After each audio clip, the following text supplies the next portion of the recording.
আসসালামু আলাইকুম বন্ধুরা, কেমন আছেন আপনারা? আশা করি সবাই ভালো আছেন। আলহামদুলিল্লাহ আমিও ভালো আছি। আবারও একটি নতুন ভিডিও নিয়ে আপনাদের সামনে চলে এসেছি। মিজানুর রহমান আজহারীর ওয়াজ। যারা যারা মিজানুর রহমান আজহারীর ওয়াজ শুনতে ভালোবাসেন শেষ পর্যন্ত ভিডিওটা দেখতে থাকবেন। আশা করি ভালো লাগবে ভিডিওটি যদি ভালো লাগে একটি লাইক, কমেন্ট ও শেয়ার করে চ্যানেলটি সাবস্ক্রাইব করে পাশে থাকবেন। বন্ধুরা ভালো থাকবেন। সাইয়েদনা মুসা আলাইহিস সালাম ছিলেন এক শক্তিশালী নবী। ওনার এত শক্তি, উনি এক থাপ্পড় মেরে ফেরাউনের বাবুর্চিকে ওই জায়গার মধ্যে দুনিয়া থেকে বিদায় করেছিলেন। এক ধাক্কা মারলে 10 জন 10 হাত দূরে যেয়ে পড়তো। উনি রেগে গেলে ওনার মাথার চুলগুলো টুপি আর পাগড়ি ভেদ করে উপরের দিকে এরকম খাড়া হয়ে দাঁড়িয়ে যেত। স্বয়ং মালাকুল মাউতকে থাপ্পড় মেরে চোখ কানা করে দিয়েছিলেন। এর কারণ মালাকুল মাউত মানুষের সূরাতে আসছিল আর অনুমতি নেয় নাই। ঘরের মধ্যে ঢোকার আগে অনুমতির দরকার আছে না নাই?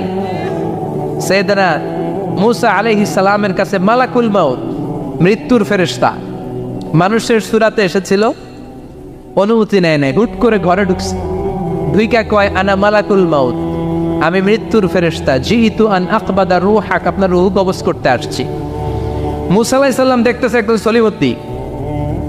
মুসা নবী দেখে কি আর সলিমুদ্দিন কয় কি, আমি মালাকুল মাউত। ভেজাল আছে না নাই? সাইয়েদনা মুসা আলাইহিস সালাম দেখে দিব্যি সাধারণ মানুষ, আর সে বলে আমি তোমার রূহ কবজ করতে এসেছি। মুসা আলাইহিস সালাম রেগে গেলেন। অনেক মেজাজ ওলা নবী ছিলেন। রাগের চোটে এক থাপ্পড় দিলেন। থাপ্পড় খেয়ে মালাকুল মাউতের এক চোখ নাই। বুখারীর বর্ণনা, ফাসাক্কাহু ফাফাকু আইনা, থাপ্পড় মারলেন, চোখ শেষ। মালাকুল মাউত বাঁচার জন্য দিলেন দৌড়। এক দৌড়ে আল্লাহর আদেশে আল্লাহর আরশে চলে গেলেন। যে বলে, মাবুদ এমন নবীর কাছে পাঠিয়েছেন, আরসালতানি ইলা আবদিন লা ইউরিদুল মাউত, এমন বান্দার কাছে পাঠিয়েছে ওই বান্দা মরতে চায় না, খালি মারতে চায়। কি করতে চায়? মরতে চায় না, মারতে চায়। দেখেন কি করছে। আল্লাহ বললেন, ও মালাকুল মাউত, ভুল করছো, সালাম দাও নাই, অনুমতি নাও নাই, মানুষের সূরাতে গেছো, আর নবীও সাধারণ নবী না, মেজাজওয়ালা নবী। ঠিক কি না? চিন্তা করে লাভ নাই, আমি কথা বলবো। সাইয়েদনা মুসাকে আল্লাহ ডেকে বললেন, ও মুসা, তুমি নাকি মরতে চাও না, খালি মারতে চাও। সাইয়েদনা মুসা বলেন, না মাবুদ, আমি তো চিনি নাই, এটা যে মালাকুল মাউত আমি তো চিনি নাই, চিনলে তো তার গায়ে আমি হাত তোলার সাহস করতাম না। আল্লাহ বললেন, ও মুসা যাও, দাইয়াদাকা আলা মাতনি সাউর, ওই যে একটা গাভী দেখা যায়, ষাঁড় দেখা যায়, ওই গরুর পিঠের উপরে তোমার ডান হাতটা রেখে দাও। সাইয়েদনা মুসা আলাইহিস সালাম গরুর পিঠের উপরে ডান হাত রাখলেন। আল্লাহ বললেন, মুসা তোমার ডান হাতের নিচে গরুর যতগুলো পশম, প্রত্যেকটা পশমের বিনিময়ে তোমার এক বছর করে হায়াত আমি বাড়িয়ে দিলাম। মরতে যখন চাও না, মারতে যখন চাও, আরো কয়েক বছর মারো, হায়াত আমি বাড়িয়ে দিলাম। মুসা আলাইহিস সালাম বললেন, আল্লাহ সুম্মা মাযা, এই হাতের নিচে গরুর যত পশম তত আমার হায়াত বেড়ে যাবে। ধরলাম হাতের নিচে 2000 পশম, 2000 বছর হায়াত বাড়িয়ে দিলেন, কিন্তু সুম্মা মাদা, 2000 বছর পরে কি হবে আগে ওইটা কোন? ওই ঝামেলাটা ভাঙের আগে আল্লাহ বললেন, মুসা সুম্মাল মাউত, তারপরে তো তোমাকে মরতেই হবে, এই পৃথিবীতে আসলেই মরতে হয়। কুল্লু নাফসিন যায়িকাতুল মাউত, এই পৃথিবীতে যারা একবার আসবে তাদেরকেই মরতে হবে। ঠিক কি না? সাইয়েদনা মুসা আলাইহিস সালাম বললেন, ফালআনা, তাহলে আর দেরির দরকার নাই, এখনই আমাকে নিতে বলেন। সুবহানাল্লাহ। মালাকুল মাউত এসে মুসা আলাইহিস সালামের রূহ কবজ করে ফেললেন। এই মুসা আলাইহিস সালামের সাথে সরাসরি আল্লাহর কথা হতো এই তুর পাহাড়ের উপর। সাইয়েদনা মুসা আলাইহিস সালাম আল্লাহর সাথে কথা বলতেন। পৃথিবীতে 4টা আসমানি কিতাব সবচাইতে সেরা। এক হচ্ছে তাওরাত, দ্বিতীয়ত জাবুর, তৃতীয়ত ইনজিল, চতুর্থত কোরআন। তাওরাত আল্লাহ নাজিল করেছেন সাইয়েদনা মুসা আলাইহিস সালামের উপর, জাবুর নাজিল করেছেন দাউদ আলাইহিস সালামের উপর, ইনজিল নাজিল করেছেন ঈসা আলাইহিস সালামের উপর, আর বিশ্বনবীর উপর নাজিল করেছেন কোরআন। ঠিক কিনা? এই তাওরাতকে রব্বুল আলামিন স্বয়ং নিজ হাতে লিখে কাঠের ফলকের মধ্যে, তক্তার মধ্যে লিখে সাইয়েদনা মুসা আলাইহিস সালামকে দিয়েছে। সুবহানাল্লাহ। এটাকে আরবিতে বলে আলওয়াহ। লাওহের প্লুরাল হচ্ছে আলওয়াহ। কাঠের তক্তার মধ্যে আল্লাহ নিজে তাওরাত লিখেছেন। কিসের মধ্যে লিখছেন? কথা বলেন, শুনতেছেন? মনোযোগ আছে? কাঠের তক্তার মধ্যে তাওরাত লিখলেন। লিখে মুসা আলাইহিস সালামকে বললেন, মুসা, ফিহি বুরহান, ফিহি হুদা, ফিহি হিদায়াত। এই হচ্ছে তাওরাত কিতাব, আমি নিজ হাতে লিখে দিয়েছি। এর মধ্যে হেদায়েত আছে, এর মধ্যে বরকত আছে, এর মধ্যে বুরহান আছে, দলিল আছে। যাও এই কাঠের তক্তার মধ্যে লেখা তাওরাত কিতাবকে নিয়ে যাও, বনি ইসরাইলের কাছে এই তাওরাত কিতাবের দাওয়াত দাও। সাইয়েদনা মুসা আলাইহিস সালাম ছিলেন এক শক্তিশালী নবী। উনি ভাবলেন অল্প কয়েকটা তক্তা, কাউকে ডাকার দরকার নাই, আমার ভাই হারুন রে লাগবে না, আমি যথেষ্ট। আমার ভাই হারুন রে কষ্ট করে পাহাড়ের উপরে টেনে আনার দরকার নাই, 3-4টা তক্তা আমি নিজেই নিতে পারবো, নিজেই নিতে পারবো মনে করে সাইয়েদনা মুসা আলাইহিস সালাম আল্লাহর লেখা তক্তার উপরে যে তাওরাতের ফলক, এই ফলক ধরে টান দিয়েছে উঠানোর জন্য। আল্লাহ যেহেতু কিতাব দিয়েছে নিয়ে যায়, কিন্তু কি আজীব তামাশা, তক্তা ধরে কাঁধে তুলবে তো দূরের কথা, নাড়াতেই পারে না। সুবহানাল্লাহ, আসতে বলেন, নাড়াতেই পারেন। ওয়াতুরি সিনিন, আল্লাহ বললেন তিন আর জাইতুনের কসম, মানে ফিলিস্তিনের কসম। ওয়াতুরি সিনিন, তুর পাহাড়ের কসম, যেই তুর পাহাড়ের উপরে আমি তাওরাত কিতাব নাজিল করেছি। তাওরাত কিতাবটাকে কাঠের ফলকের মধ্যে লিখে বললেন, মুসা নিয়ে যাও। মুসা আলাইহিস সালাম নিতে পারে না, মনে আছে? মনে আছে আপনাদের না ভুলে গেছেন? মুসা আলাইহিস সালাম ধরলেন, নাড়াতে পারেন না, আর কাঁধে তুলবে তো দূরের কথা, নাড়াতেই তো পারেন। এত শক্তিশালী নবী। তাওরাতের যে আলওয়াহ, আলওয়াহুত তাওরাত, তাওরাতের ফলক, এই বাণীগুলো নিয়ে বাণীবাহকের কাজ করবে, বার্তাবাহকের কাজ করবে, বনি ইসরাইলের কাছে এই পয়গাম পৌঁছে দিবে, কিন্তু তুলতেই তো পারে না। আল্লাহর ডেকে বলে, আল্লাহ পারি না। আল্লাহ বললেন, ট্রাই করো, ট্রাই এগেইন, আবার চেষ্টা করো, দেখো না পারো কিনা। হাবিল সাইয়েদনা মুসা আলাইহিস সালাম ভাবলেন, এই দিক দিয়ে পারি না, ওই দিক দিয়ে তুললে মনে হয় পারবো। এবার তক্তার ওই পাশ দিয়ে নাড়াচাড়া শুরু করছে, ওই দিক দিয়েও পারে না। এবার ভাবলেন, এক কাজ করি, মাঝখান দিয়ে দেখি নাড়াতে পারি কিনা। সাইয়েদনা মুসা আলাইহিস সালাম কাঠের তক্তাগুলোর মাঝখান দিয়ে ধরলেন, টান দিলেন, কিন্তু তক্তা নড়ে, নাড়ানোই যায় না, কাঁধে তুলবে তো দূরের কথা। সাইয়েদনা মুসা আলাইহিস সালাম অপরাধ হয়ে আল্লাহর ডেকে বললেন, ও মাবুদ, পারি না। আল্লাহ আসলে চাপছে মুসা যেন বলে পারি না। মুসা পারে না, এটা শুনতে আল্লাহর বড় মনে চায়। সুবহানাল্লাহ কইবেন না? কারণ সব জায়গায় উনি পারে আর মারে। আজকে সাইয়েদনা মুসা আলাইহিস সালামের কণ্ঠে আল্লাহ শুনতে চায়, আল্লাহ আমি অপারগ, আমি পারি না। সাইয়েদনা মুসা আলাইহিস সালাম বলে, আল্লাহ সাইয়েদনা জিবরাইলকে যদি বলেন আমারে যদি একটু সাহায্য করে, আমার কাঁধে তুলে দিলে আমি নিয়ে বাড়িতে যাব। সাইয়েদনা জিবরাইলকে একটু বলেন। আল্লাহ বললেন, যাও জিবরাইল, হেল্প আউট মুসা, মুসা আলাইহিস সালামকে সাহায্য করো।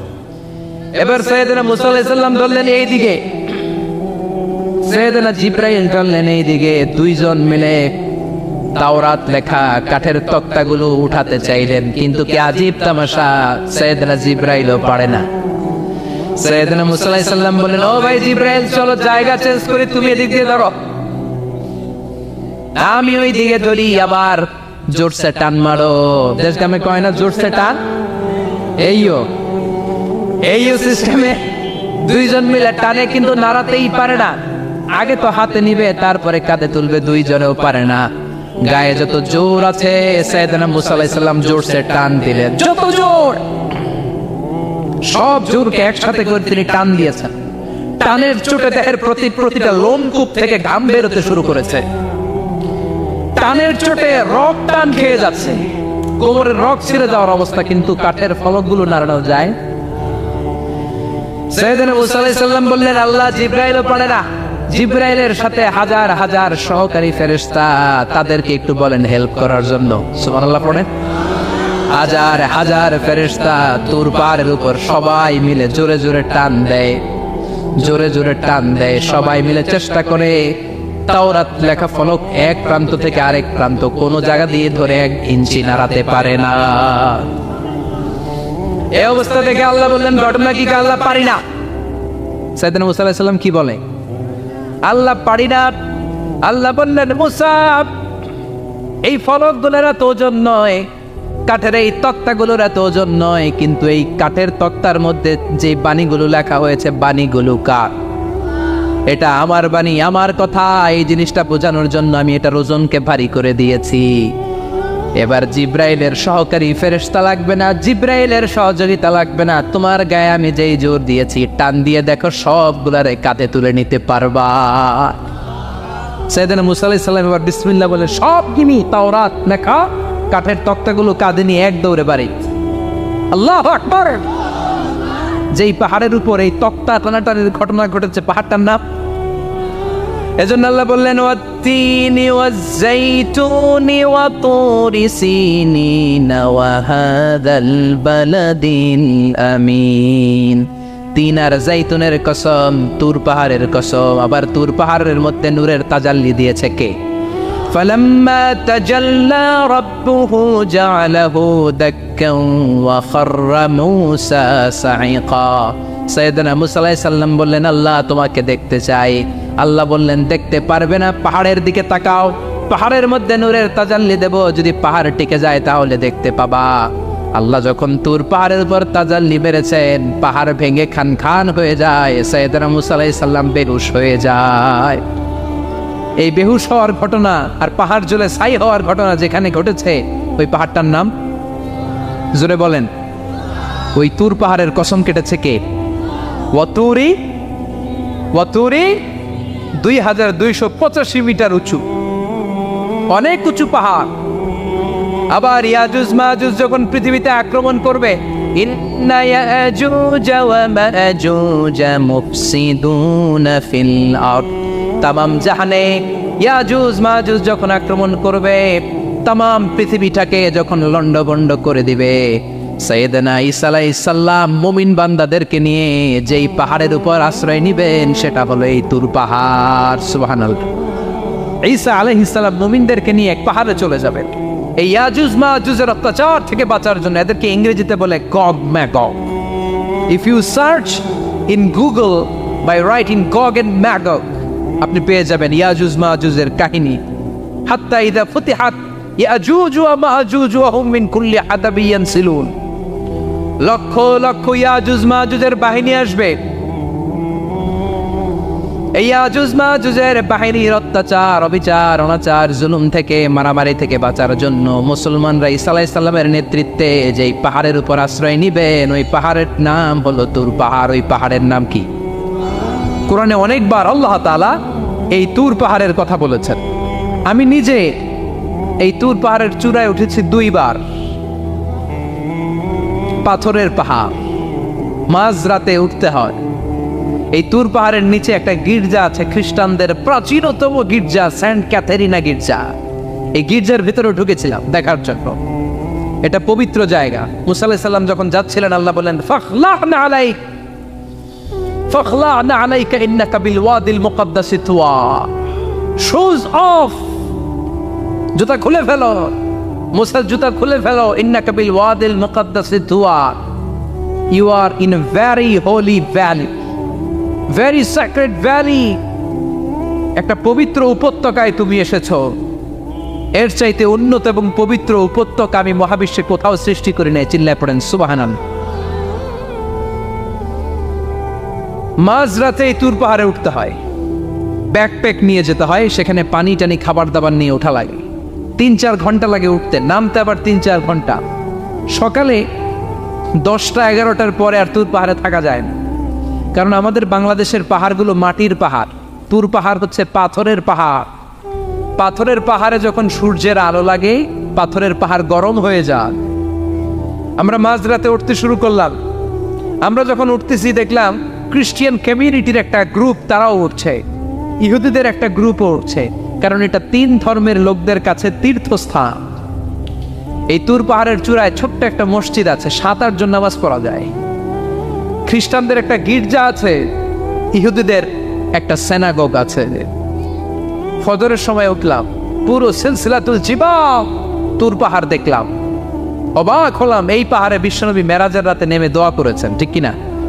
এই পাহাড়ে ঈসা আলাইহিস সালাম মুমিনদেরকে নিয়ে ইয়াজুজ মাজুজের আক্রমণ থেকে বাঁচার জন্য আশ্রয় নিবেন। এই তুর পাহাড়ের কসম কোরআনের ভেতরে কেটেছে কে? এজন্য আল্লাহ বললেন ওয়াত্তিনি ওয়াজ্জাইতুনি ওয়া তুরি সিনিন ওয়া হাযাল বালাদিল আমিন। তিন আর জাইতুনের কসম, ওই মিশরের তুর পাহাড়ের কসম, ওয়া হাযাল বালাদিল আমিন, এই নিরাপদ শহরের কসম। শহরটার নাম কি? কি নাম? এই নিরাপদ শহর দ্বারা আল্লাহ বুঝিয়েছে মক্কা, না ফিলিস্তিন না। ফিলিস্তিন হচ্ছে প্রথমটা, কিন্তু হাদাল বালাদিল আমিন, এই নিরাপদ শহর দিয়ে আল্লাহ বুঝিয়েছেন মক্কা শহরকে। চিৎকার করে বলবেন কোন শহর? মক্কা শহর। এই মক্কা শহরের আগের নাম বাক্কা। মক্কার আগের নাম কি? জোরে বলেন, আরো জোরে। ইন্না আউওয়ালা বাইতিন উদিআ লিন-নাসি লাল্লাযী বিবাক্কাতা মুবারাকা হুদাল লিল আলামিন। নিশ্চয়ই পৃথিবীর সর্বপ্রথম ঘর যেই শহরের মধ্যে আমি আল্লাহ স্থাপন করলাম, শহরটার নাম হলো বাক্কা শহর। কি শহর? এই বাক্কা পরে চেঞ্জ হয়েছে মক্কা। আল্লাহু আকবার। তার মানে আজকে জানলেন মক্কা শহরের আগের নাম হলো বাক্কা। আগের নাম কি? মক্কা শহরে অনেক হোটেল আছে, হোটেলের নাম ফুন্দুক বাক্কা। দেখছেন? ফুন্দুক বাক্কা মানে বাক্কা হোটেল। এই বাক্কা হচ্ছে মক্কার আগের নাম, মনে থাকবে। আল্লাহ বললেন হাদাল বালাদিল আমিন, এই নিরাপদ শহরের কসম, এই শহরের চেয়ে নিরাপদ শহর পৃথিবীর মধ্যে। ইউসাউইরুকুম ফিল আরহামি কাইফা ইয়াশা লা ইলাহা ইল্লা হুয়াল আজিজুল হাকিম। তিনি হলেন এমন সত্তা যিনি মায়ের পেটে থাকা অবস্থায় তোমাদের চেহারার ডিজাইন করে দিয়েছে। চিল্লায় বলেন সুবহানাল্লাহ। তাহলে চারটা কসম কেটে আল্লাহ যে দামি কথাটা বললেন, লাকাদ খালাকনাল ইনসানা ফি আহসানি তাকওয়িম, সুন্দর আকৃতিতে তৈরি করেছি। এজন্য সুন্দর চেহারাটা নিয়ে যখন আয়নার সামনে দাঁড়াবেন, তখন আপনি আয়নার দোয়া পড়বেন আল্লাহুম্মা হাসসানতা খালকি ফাহসিন খুলুকি। বিশ্বনবীর চেহারা সুন্দর বেশি না কম? জোরে বলেন। চাঁদের চেয়ে সুন্দর তুমি নবী আমার কামলিওয়ালা, চাঁদের চেয়ে সুন্দর তুমি নবী আমার কামলিওয়ালা। দু জাহানের বাদশা তুমি প্যারা নবী সাল্লাল্লাহু আলা, দু জাহানের বাদশা তুমি প্যারা নবী সাল্লাল্লাহু আলা। চাঁদের চেয়ে সুন্দর তুমি নবী আমার কামলিওয়ালা। সুবহানাল্লাহ। বিশ্বনবীর চেহারাটা বড় সুন্দর ছিল। এত সুন্দর চেহারার মানুষ পৃথিবীতে দ্বিতীয়টা নাই। ওই চেহারা নিয়ে বিশ্বনবী আয়নার সামনে যখন দাঁড়াতেন, উনি বলতেন আল্লাহুম্মা হাসসানতা খালকি ফাহসিন খুলুকি। এর মানে হলো, আল্লাহ আমার চেহারাটা আপনি যেমন সুন্দর করেছেন, আমার চরিত্রটাও সুন্দর করে দিয়ে। This is the attitude. এটাকে বলা হয় attitude. What a marvellous amazing attitude he belongs. বিশ্বনবীর কি সুন্দর অ্যাটিটিউড ছিল। সুন্দর চেহারা নিয়ে আয়নার সামনে দাঁড়িয়ে তিনি বলতেন, আল্লাহ আমার চেহারাটা যেমনি সুন্দর করেছো, আমার চরিত্রটাকেও সুন্দর করে দাও। আমার বাহিরটা যেমন সুন্দর, আল্লাহ আমার ভেতরটারেও সুন্দর করে দিও। পড়েন আমিন। এই আয়নার দোয়া পারেন তো? আয়নার সামনে দাঁড়ায় এই দোয়া পড়েন তো? নাকি বলেন আয়না বসাইয়া দিও কলবের ভিতর? এগুলো বলবেন? পড়েন আল্লাহুম্মা হাসসানতা খালকি ফাহসিন খুলুকি, আল্লাহুম্মা হাসসানতা খালকি ফাহসিন খুলুকি। হে আল্লাহ, সবাই বলেন হে আল্লাহ তুমি আমার চেহারাটা সুন্দর করেছো, তুমি আমার চরিত্রটাও সুন্দর করে দিও। আমিন। আর জোরে পড়েন আমিন। এই জন্য নিজে যখন আয়নার সামনে দাঁড়াবেন এটা বলবেন, আপনার স্ত্রী যখন আয়নার সামনে দাঁড়ায় তখন এইটা বলবেন, আপনার বাচ্চা যখন আয়নার সামনে দাঁড়ায় তখন এই দোয়া পড়বেন। রাজি আছেন তো? আয়নার সামনে দাঁড়িয়ে আমরা বলবো হাসসানতা খালকি, আল্লাহ তুমি আমার চেহারাটা সুন্দর করেছো। আমরা সবাই সুন্দর, আমরা সবাই সুন্দর। যার কালার কালো, কালো চামড়ার লোক, তার মধ্যে একটা সৌন্দর্য আছে না নাই? আল্লাহ বললেন এই কালো আর ধলো এগুলো তো বাইরে। ওয়াখতিলাফু আলওয়ানিকুম ওয়া আলসিনাতিকুম, তোমাদের গায়ের রঙের ভিন্নতা, ভাষার ভিন্নতা, এগুলো আল্লাহর মিরাকেল। একজন সাদা, একজন কালো, একজন ধূসর বর্ণের, এক একজনের চেহারার সাথে আরেকজনের চেহারার মিল নাই। সুবহানাল্লাহ, এটাই সৌন্দর্য। এজন্য আল্লাহ বললেন, লাকাদ খালাকনাল ইনসানা ফি আহসানি তাকওয়িম। আমি গোটা মানব জাতিকে চমৎকার একটা স্টাইল দিয়ে তৈরি করেছি। এই স্টাইলের সাথে পৃথিবীর কোনো প্রাণীর কোনো মিল থাকে না। সুবহানাল্লাহ, কি অসাধারণ আমাদের কাঠামো। আপনি যদি হিউম্যান ব্রেইন নিয়ে চিন্তা করেন, আমাদের ব্রেইনের ক্যাপাসিটি কিন্তু অনেক বেশি। এই পৃথিবীতে সবচেয়ে পাওয়ারফুল যে কম্পিউটার আবিষ্কার করা হয়েছে, এটার নাম Cray one super computer. United States of আমেরিকাতে যারা মিলিটারি বেসে জব করে, তাদের ম্যাথমেটিক্যাল ইকুয়েশন ড্র করার জন্য, সলিউশন করার জন্য এই ক্রে-1 সুপার কম্পিউটার তারা ইউজ করে। বিজ্ঞানীরা হিউম্যান ব্রেইনের ক্যাপাসিটির সাথে ওই ক্রে-1 সুপার কম্পিউটারের তুলনা করেছে। তারা তুলনা করে দেখেছে ক্রে-1 সুপার কম্পিউটারের চেয়েও আমাদের ব্রেইন শতগুণ বেশি শক্তিশালী। আমাদের হেয়ারিং সিস্টেম নিয়ে যদি আপনি গবেষণা করেন, অবাক হয়ে যান। এই যে কানের মধ্যে এখানে পেঁচানো দেখা যায়, এটা কি আল্লাহ এমনি এমনি দিছে? মা খালাকতা হাদা বাতিলা, এমনি এমনি আল্লাহ কিচ্ছু দেয় নাই। এই পেঁচানো ডিজাইন না থাকলে আপনি শুনতে পেতেন না। আপনার কান দুইটা যদি কেটে কান কাটা রমজান করে দেয়, আপনি কোনো আওয়াজ শুনতে পাবেন না। এই কানের ডিজাইনগুলো, এই আঁকাবাঁকা পথগুলো আল্লাহ তাআলা দিয়েছে ইথারে ভেসে আসা সাউন্ডগুলোকে ইলেকট্রিক্যাল সিগন্যালের মাধ্যমে ভেতরে ঢুকানোর জন্য। কানের 3টা পার্ট থাকে, একটা হচ্ছে আউটার এয়ার, একটা হচ্ছে মিডল এয়ার, তারপরে হচ্ছে ইনার এয়ার, মাঝখানে এয়ার ড্রাম থাকে। এই আউটার এয়ার থেকে, মিডল এয়ার থেকে, তারপরে ইনার এয়ারে ইলেকট্রিক্যাল সিগন্যাল দিয়ে বাতাসে ভেসে আসা এই সাউন্ডের ওয়েভগুলো, এই তরঙ্গগুলোকে ইলেকট্রিক্যাল সিগন্যাল দিয়ে ট্রান্সমিট করে ব্রেইনের হেয়ারিং নার্ভের কাছে পাঠিয়ে দেয়। এই সূক্ষ্ম কাজগুলো হতে আসলে অনেক সময় লাগে, কিন্তু 1 সেকেন্ডের মধ্যে আমি বলছি আর আপনারা সেকেন্ডে শুনছেন। চিল্লা এখন সুবহানাল্লাহ। আবার কান যেখানে রাখা দরকার আল্লাহ ওইখানে রাখলেন, চোখ দুইটা যেখানে দেয়া দরকার ওইখানে দিলেন, নাক যেখানে দেয়া দরকার ওইখানে, মুখ যেখানে দেয়া দরকার। এর চেয়ে সুন্দর করে কি আর তৈরি করা যেত? নাক এইখানে না রেখে অন্য জায়গায় সেট করলে কি বেশি সুবিধা হতো? নাক যদি পেছনে থাকতো, খাওয়ার সময় খাবারটা বাসি না ভালো, এটা ঘ্রাণ নেওয়ার জন্য সব সময় খাবার পেছনে নিয়ে ধরা লাগতো, ঠিক কিনা? তার মানে নাক এই জায়গায় রাখাতে সুবিধা হয়েছে না? সুবহানাল্লাহ কইবেন না? কি সুন্দর মুখটা দিলেন, হ্যাঁ, কি সুন্দর চোখ দিলেন। এই কান দিয়ে আমরা শুনি, দেখেন কানের সেটিংটা কত সুন্দর। ধরেন ফর এন এক্সাম্পল, উদাহরণস্বরূপ, এই কানটা আল্লাহ এইখানে না রেখে এই কান যদি আপনার এই বাম বগলের ভিতরে দিত, আর এই কান যদি আপনার এই বগলের নিচে দিত, তাহলে আজকে মিজানুর রহমান আজহারের ওয়াজ শোনার জন্য সবার এইভাবে বসে থাকা লাগতো 1.5 ঘন্টা। কারণ এইভাবে এখন যেভাবে আছেন, এইভাবে বসে থাকলে তো কান চাপা পড়ে যেত, কথা একটাও শোনা যেত না।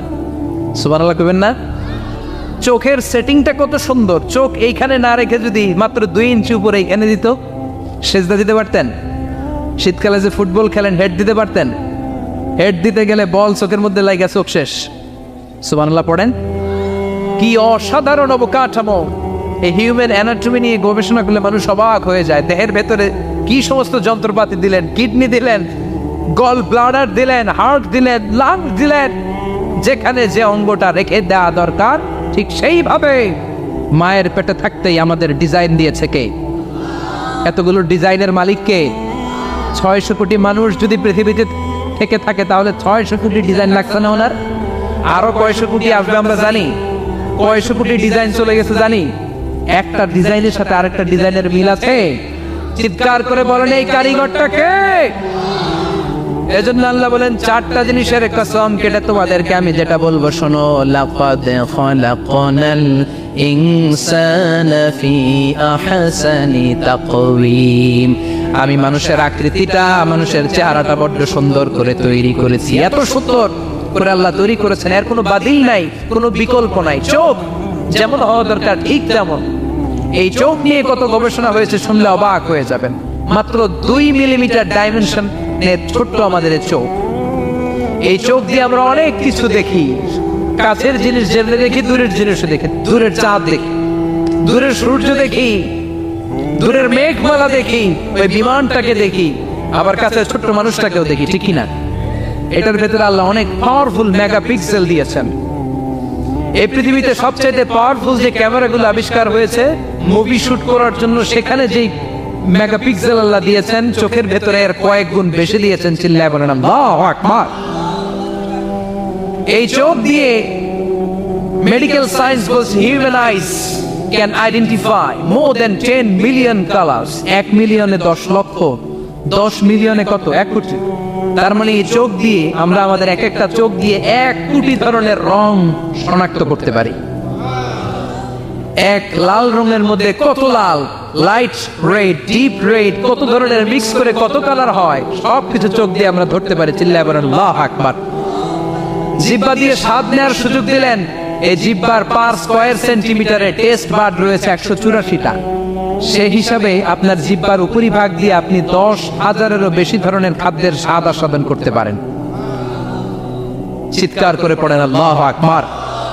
এক একটা অঙ্গ নিয়ে যদি আপনি গবেষণা করেন, কত কাজ করার সুযোগ আল্লাহ তাআলা দিয়ে দিলেন। 206টা নাকি হাড়ের পিস রেখেছে আল্লাহ এক একটা দেহের ভিতরে। 206টা না, 206টা হাড় আছে। আমাদের প্রত্যেকের দেহের ভিতরে কয় পিস হাড়ি? কথা কয় না, 206টা। সবচেয়ে ছোট হাড়টা আছে কানের ভিতরে। সুবহানাল্লাহ পড়েন। সবচেয়ে ছোট হাড়। এক একটা অঙ্গ কত সুন্দর এরকম বেন্ড করা যায়, হাত পা নাড়ানো যায়, এইখানে একটা টুইস্ট করা যায়, এইখানে টুইস্ট করা যায়, আবার কবজি টুইস্ট করা যায়, আবার এইখানে এক একটা আঙ্গুলে কতগুলো টুইস্ট করা যায়। সুবহানাল্লাহ কইবেন না? কত কাজ এই হাতের। এই হাত দিয়ে ঘুষি মারা যায়, হ্যাঁ, হাত দিয়ে আটার খামির বানানো যায়, হাত দিয়ে ভারী জিনিস উত্তোলন করা যায়। আবার এই হাত দিয়ে দেখেন ক্রিকেটাররা কি সুন্দর বল করে, এটা দিয়ে স্পিন বল করে, লেগ স্পিন করে, অফ স্পিন করে, পেস বল করে। এক হাতের মধ্যে কত কারসাজি। সুবহানাল্লাহ করে না? আবার বাঁ হাতে স্পিন করে না, বল এদিকে পড়ে ওইদিকে চলে যায়, আছে না নাই? আবার এই আঙ্গুল দিয়ে কত কাজ। বাজার থেকে বাজার করে যখন বাজারের ব্যাগ যখন নিয়ে আসেন, হাতে ধরেন নাকি আঙ্গুলে ধরেন? কত কাজ। এই আঙ্গুল দিয়ে মোবাইল টিপে আমরা মোবাইল ইউজ করি, আঙ্গুল দিয়ে ল্যাপটপে আমরা টাইপ করি। ডাক্তাররা এই আঙ্গুল দিয়ে সুই ইউজ করে সূক্ষ্ম সূক্ষ্ম সার্জারির কাজগুলো করে। অবাক হয়ে যাবেন এই আঙ্গুলের কত কাজ। এই আঙ্গুল দিয়ে আবার এখন ক্রিকেটেও এরকম 2 আঙ্গুল তুললে ছক্কা, আছে না নাই? আবার 1 আঙ্গুল তুললে আউট, আবার এটা তুললে ভিক্টরি, বিজয় চিহ্ন। দেখবেন যত নেতা খেতা করে পুলিশে ধরে এটা দেখায়, আছে না নাই? এইভাবে কত ধরনের নমুনা আমরা ইউজ করি, কতভাবে হাতগুলোকে ইউজ করি, কতভাবে পা গুলোকে ইউজ করি। দেহের এই সৌন্দর্য আমাদের দান করেছে কে? লাকাদ খালাকনাল ইনসানা ফি আহসানি তাকওয়িম। আমি মানুষকে সব চাইতে সুন্দর আকৃতিতে তৈরি করেছি। সুবহানাল্লাহ পড়েন, চিল্লায় পড়েন আল্লাহু আকবার। আল্লাহ বললেন মানুষ সব চাইতে সেরা, মানুষ হলেন সব চাইতে সেরা। মানুষ যখন সেরা হয়, মানুষের চাইতে সেরা কেউ হয় না। আবার মানুষ যদি নিকৃষ্ট হয়ে যায়, মানুষের চাইতে নিকৃষ্ট কেউ হতে পারে না, ঠিক কি না? আল্লাহ বললেন মানুষের আকৃতি আমি বড্ড চমৎকার করে বানালাম। সবচেয়ে সুন্দর আকৃতি মানুষের। সবচেয়ে সুন্দর আকৃতি কার? জোরে বলেন। সবচেয়ে বেশি মর্যাদা কার? আশরাফুল মাখলুকাত কে? আশরাফুল মাখলুকাত কে? চিল্লায়া বলেন। নাকি হাতি? রয়্যাল বেঙ্গল টাইগার শক্তিশালী না? এটা এটা তো মানুষ খেয়ে ফেলায়, তো এটাই না আশরাফুল মাখলুকাত হওয়া দরকার? হাতি সবচেয়ে শক্তিশালী না? তো এটাই না আশরাফুল মাখলুকাত হওয়া দরকার? এগুলো কোনটাই আশরাফুল মাখলুকাত না। আশরাফুল মাখলুকাত হচ্ছে মানুষ। আশরাফুল মাখলুকাত কি? চিল্লায় বলেন আশরাফুল মাখলুকাত কে? এজন্য আল্লাহ বললেন লাকাদ খালাকনাল ইনসানা ফি আহসানি তাকওয়িম। আমি মানুষকে চমৎকার আকৃতি দিয়ে তৈরি করেছি। সুম্মা রাদাদনাহু আসফালা সাফিলিন। আবার মানুষকে আমি একেবারে নিম্নগামী করেছি। উপরে যেমনি নিয়েছি, আবার মানুষকে নিম্নগামীও করেছি। তার মানে মানুষ যদি সম্মানিত হয়, মানুষের চেয়ে বেশি সম্মানিত কেউ হতে পারে? মানুষ যদি সম্মানিত হয়, মানুষের চেয়ে সম্মানিত হওয়ার সুযোগ কারো আছে? দলিল কি? দলিল হচ্ছে বিশ্বনবী যখন মেরাজে যাচ্ছিলেন, একটা সার্টেন লেভেল, যে একটা নির্দিষ্ট জায়গায়, যে সাইয়েদনা জিব্রাইল বললেন, ইয়া রাসূলুল্লাহ, আমি আর উপরে যেতে পারবো না, আমার খেলা এই জায়গায় শেষ, নবী আপনার খেলা এখন শুরু। সুবহানাল্লাহ। ও নবী, এই জায়গার নাম সিদরাতুল মুনতাহা, এটা সীমান্ত বৃক্ষ, এটা হচ্ছে বর্ডার এরিয়া। কি এরিয়া? এটা হলো বর্ডার এরিয়া, এখানে আমার খেলা শেষ। আজীবন আমি এই জায়গায় এসে কান পেতে আল্লাহর অর্ডার শুনেছি, আর ওই অর্ডার তামিল করার জন্য দুনিয়াতে নেমেছি। আমি জিব্রাইলের উপরে যদি 1 ইঞ্চি উপরে ওঠার চেষ্টা করি, আমার শত শত পাখাগুলোকে জ্বালিয়ে ছাই করে দিবে কে? সাইয়েদনা জিব্রাইলের উপরে যেতে পারে নাই। যেখানে সাইয়েদনা জিব্রাইলের খেলা শেষ, ওইখানে বিশ্বনবীর খেলা শুরু হয়েছিল। কোন সুবহানাল্লাহ। তার মানে মানুষ যখন উপরে ওঠে, এত উপরে উঠে যায়, ফেরেশতাদেরকেও হার মানিয়ে ফেরেশতাদের উপরে চলে যায়। আবার মানুষ যখন নিচে নামতে শুরু করে, শয়তানকেও হার মানিয়ে নিচে চলে যায়। ঠিক কিনা? তার মানে হাইয়ার হলে সব দিক দিয়ে হাইয়ার, হাইয়েস্ট তো অল ক্রাইটেরিয়াতে সে হাইয়েস্ট, লোয়েস্ট তো অল ক্রাইটেরিয়াতে সে লোয়েস্ট। মানুষ ভালো হলে এর চেয়ে ভালো আর হয় না, মানুষ খারাপ হলে তার চাইতে খারাপ আর হয় না। এজন্য আল্লাহ বললেন, সুম্মা রাদাদনাহু আসফালা সাফিলিন। মানুষকে যেমনি আমি সুন্দর আকৃতি দিয়ে তৈরি করেছি, আবার ওই মানুষকে আমি আল্লাহ নিম্নগামী করেছি। যেটা উপরে ওঠে ওইটা আবার নিচেও নামা লাগে। ঠিক কিনা? কোন তাফসীরে মুফাসসিরিনে ইকরাম বলেছেন, আসফালা সাফিলিন দিয়ে বার্ধক্যকে বোঝানো হয়েছে। যৌবনে মানুষের চেহারার সৌন্দর্য বেড়ে যায়। যৌবন যখন ঠিকরে পড়ে, একজন তাগড়া যুবক, তার চেহারার মধ্যে যে সৌন্দর্য, ওই ছেলেটাই যখন বুড়ো হয়ে যায়, তার চেহারার দিকে কেউ তাকাতে চায় না। রং ধরা যৌবন জং ধরে নাই, জং ধরে শেষ। ঠিক কিনা? আবার কোন মুফাসসির বলেছে, না, এটা নৈতিক অধঃপতন। সুম্মা রাদাদনাহু আসফালা সাফিলিন। মানুষ যখন নিম্নগামী হয়, সবচেয়ে খারাপ হয়ে যায়। এই মানুষের মধ্যে যখন নেফাকি দেখা দেয়, মানুষ যখন মুনাফিক হয়ে যায়, সবচেয়ে খারাপ হয়ে যায়। মুনাফিকের চরিত্র যখন একজন মানুষের মধ্যে সে ধারণ করে, নিচে যেতে যেতে এত নিচে সে চলে যায়, শয়তান দেখে অবাক হয়ে যায়। শয়তান দেখে মনে মনে কয়, এইটাই যদি দুনিয়ায় আইব, আমারে আল্লাহ বানাইছে কেন? কথা বুঝতে পারছেন? মানুষ এত নিচে যায়, শয়তান অবাক হয়ে বলে, এইটাই যদি দুনিয়াতে থাকবে, তো আমি তৈরি হইলাম কেন? আমি শয়তান হইলাম কেন? এজন্য মানুষ ভালো হলে সবচেয়ে ভালো, খারাপ হলে সবচাইতে খারাপ। তার কারণটা কি? মানুষ যখন খারাপ হয়, পশুর চাইতেও খারাপ হয়ে যায়। জোরে বলেন ঠিক কিনা? আমরা বলি না, তুই পশুর চাইতেও অধম।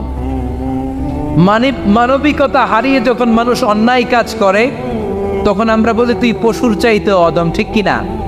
এজন্য বলা হয়, জনসংখ্যা বাড়ছে, মানুষ বাড়ছে না। বাড়ছে জনসংখ্যা, বাড়ছে কি মানুষ? বাড়ছে নাকি? মানুষ নাই। এই দুনিয়া এখন তো সেই দুনিয়া নাই, মানুষ নামের মানুষ আছে, দুনিয়া বোঝায়। সেই মানুষের ভিড়ে আমার আসল মানুষ নাই।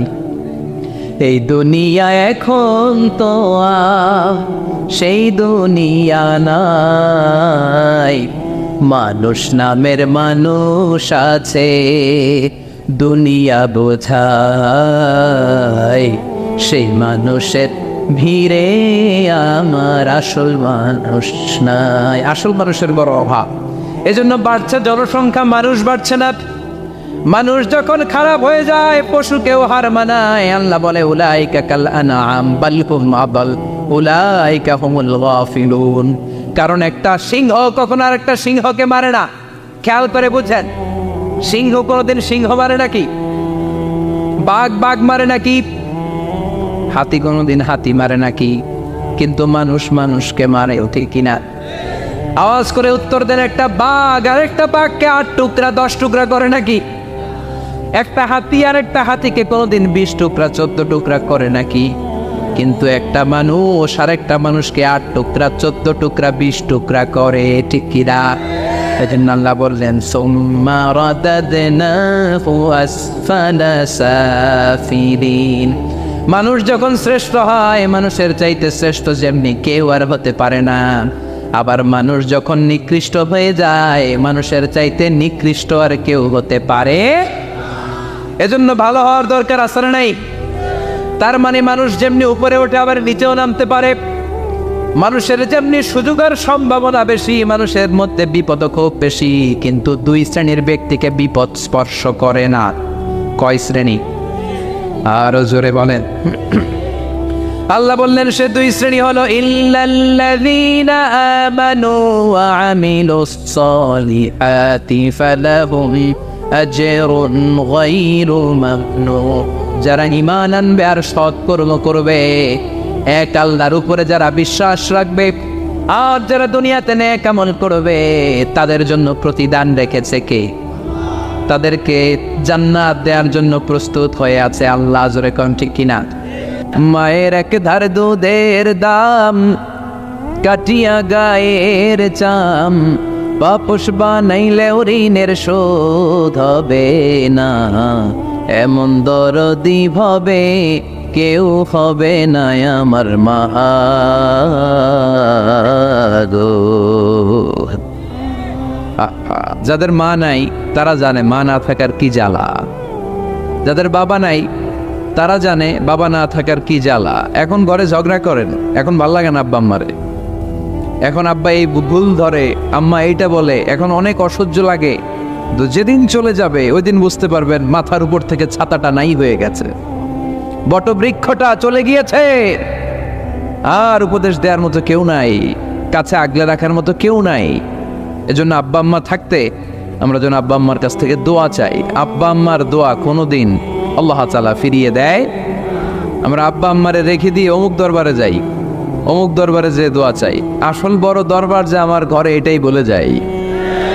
আমার আব্বার চেয়ে বড় কোনো পীর সাহেব আমার জন্য হতে পারে, আমার মায়ের চেয়ে বড় দোয়াকারী আমার জন্য পৃথিবীতে থাকতে পারে। পৃথিবীর সবাই মিলে, সব আল্লাহর ওলিরা মিলে কোরআন খতম দিয়ে এইখানে ফু দিল একটা গ্লাসের পানির ভিতরে। আপনার আম্মা কিংবা আব্বা শুধু বিসমিল্লাহ বলে আরেকটা গ্লাসের পানির মধ্যে ফু দিল, মায়ের দোয়াটা মুহূর্তেই কবুল করে নিবে কে? আম্মা আব্বার চেহারার দিকে তাকালেই কবুল হজের সওয়াব দেয় কে? হজ করে আসছেন কারা কারা দেখি?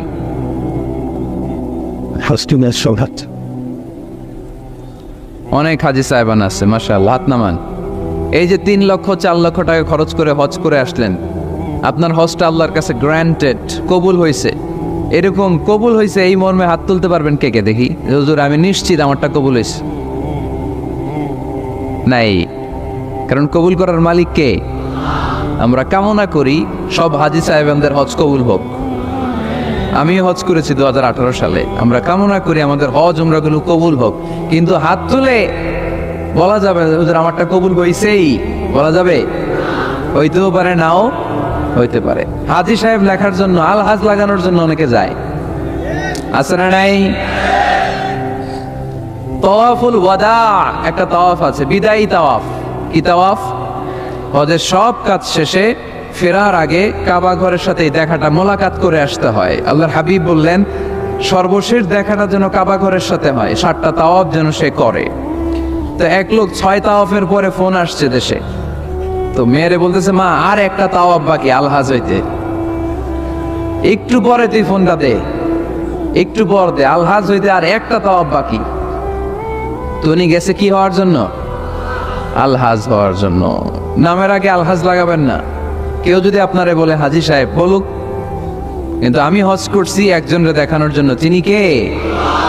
আল্লাহ। এজন্য ইখলাসটা বড় জরুরি। লোক দেখানো মনোভাব আমাদের সবকিছুকে ধ্বংস করে দেয়। তো যারা হজ করেছেন কেউ কিন্তু হাত তুলতে পারলেন না যে হুজুর আমি 100% কনফার্ম যে আমার হজটা কবুল হয়েছে। কিন্তু আল্লাহর হাবিব বলেন রহমতের নজরে তোমার আব্বা আম্মার চেহারার দিকে যদি একবার তাকাও, মুহূর্তেই একটা কবুল হজের সওয়াব তোমার আমল নামে আল্লাহ দিয়ে দিবে। চিল্লায় পড়েন আল্লাহু আকবার। এজন্য আব্বা আম্মা থেকে দোয়া নেওয়ার দরকার আছে না নাই?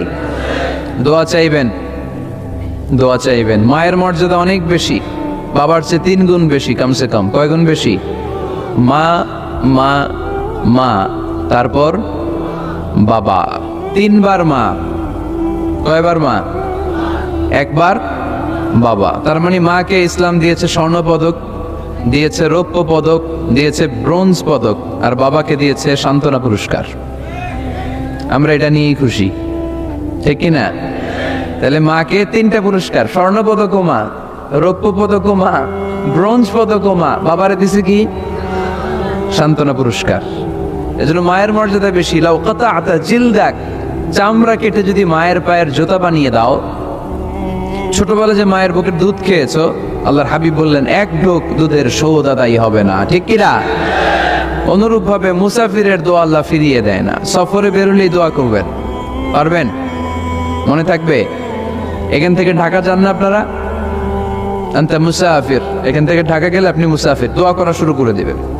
যদি জুলুমের শিকার হন, মাজলুম, ইত্তাকু দাওয়াতাল মাজলুম, আল্লাহর হাবিব সাল্লাল্লাহু আলাইহি ওয়াসাল্লাম বললেন মজলুমের বদদোয়াকে ভয় করো, কারণ মজলুমের বদদোয়া আর আল্লাহর আরশের মাঝখানে আল্লাহ কোনো পর্দা রাখে না।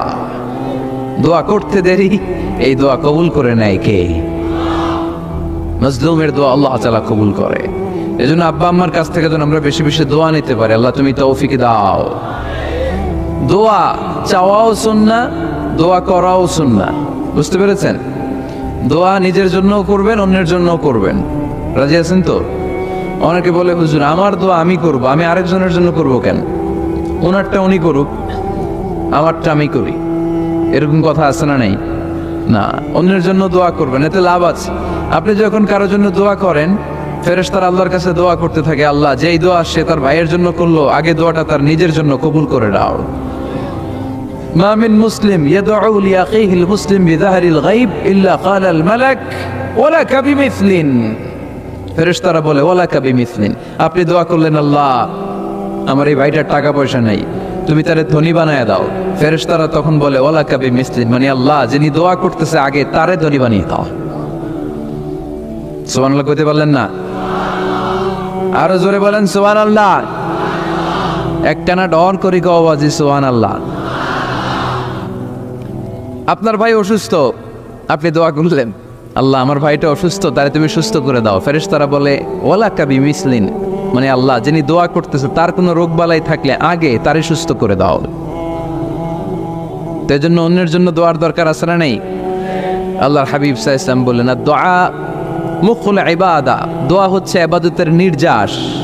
নামাজ পড়লেন, রোজা রাখলেন, যাকাত দিলেন, কিন্তু দোয়া করলেন না, আপনি মিস করলেন, ঠিক কি না? আরেক বর্ণনায় এসেছে আদ-দুআ হুয়াল ইবাদা, দোয়াটাই নাকি ইবাদত। দোয়া যে করতেছেন এটাই ইবাদত। আওয়াজ করে পড়তে হবে আল্লাহু আকবার।